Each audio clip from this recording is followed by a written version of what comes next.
विपक्ष ने 2024 की जंग को जीतने के लिए इंडिया नाम का गठबंधन बनाया और इस गठबंधन की 3 बैठकें ऑलरेडी हो चुकी हैं। गठबंधन बनने के बाद पहली बार 6 राज्यों की 7 सीटों पर उपचुनाव हुए और इन चुनावों पर ना सबकी निगाहें इसलिए भी टिकी हुई थी क्योंकि इसके परिणाम ये बताने के लिए काफी होंगे कि विपक्ष का गठबंधन एनडीए के सामने कितना मजबूत है। अब जब रिजल्ट आ गए हैं तो चलिए ये भी जान लेते हैं कि क्या ये परिणाम 2024 की जंग का आईना बने हैं। आपको बता देते हैं। Welcome to the big bench daily. तो सबसे पहले तो आप ये जान लो कि जिन 7 सीटों पर चुनाव हुए उनमें 3 सीटें बीजेपी के पास पहले थीं। इनमें त्रिपुरा की धनपुर सीट, उत्तराखंड की बागेश्वर सीट और पश्चिम बंगाल की धूपगुड़ी सीट बीजेपी के पास थी। इसमें धनपुर और बागेश्वर सीट तो बीजेपी ने जीत ली, मगर पश्चिम बंगाल की धूपगुड़ी सीट पर बीजेपी को हराकर टीएमसी ने कब्जा जमा लिया। पश्चिम बंगाल की जो सीट थी वो बीजेपी इसलिए हार गई क्योंकि यहाँ पे स्थानीय मुद्दे हावी रहे। इसके अलावा विपक्ष ने यहाँ महागठबंधन बनकर चुनाव लड़ा जिसका सीधा फायदा टीएमसी को मिला और बीजेपी के हिस्से क्या आई?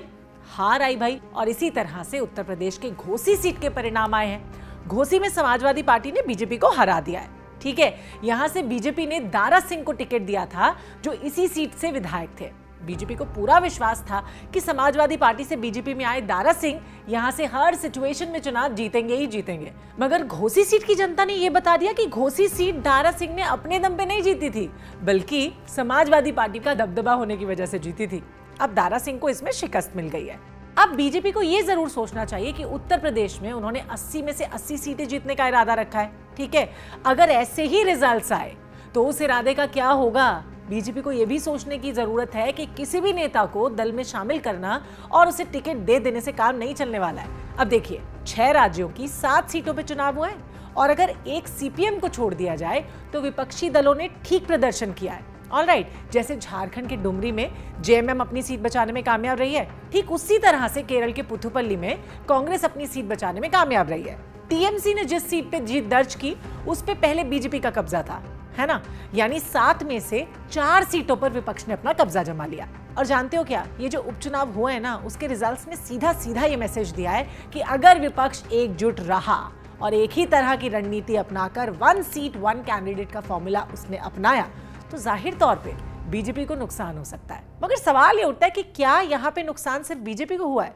ऐसा बिल्कुल भी नहीं है। आप सब जानते हो कि मणिपुर अभी भी सुलग रहा है। मणिपुर के मुद्दे पे कांग्रेस और बाकी विपक्षी दलों ने सड़क से संसद तक खूब संग्राम किया है और ऐसा भी कहा जा रहा है कि पूर्वोत्तर में बीजेपी को करारा झटका मिलेगा। मगर हुआ इसके एकदम उलट। पूर्वोत्तर में त्रिपुरा की 2 सीटों पे उपचुनाव हुए थे। बीजेपी ने त्रिपुरा की दोनों सीटों पे कब्जा जमा लिया।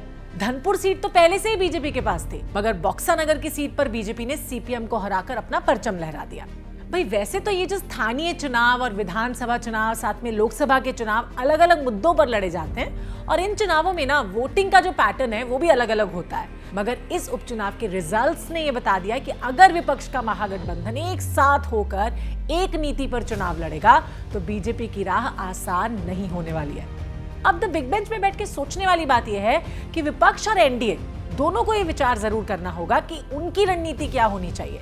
विपक्ष को यह डिसाइड करना है कि सीटों का बंटवारा इस तरह से हो कि जो जहां मजबूत है वहां उसे और मजबूत किया जाए, उसकी पकड़ को और स्ट्रॉन्ग किया जाए। और बीजेपी को यह भी सोचना है कि इस एकता की काट क्या निकाली जाए जो 24 में एक बार फिर से इस जंग को जीत लिया जाए।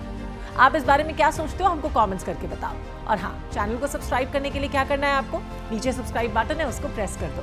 And for more such stories keep watching the big bench. बैठ के सोच।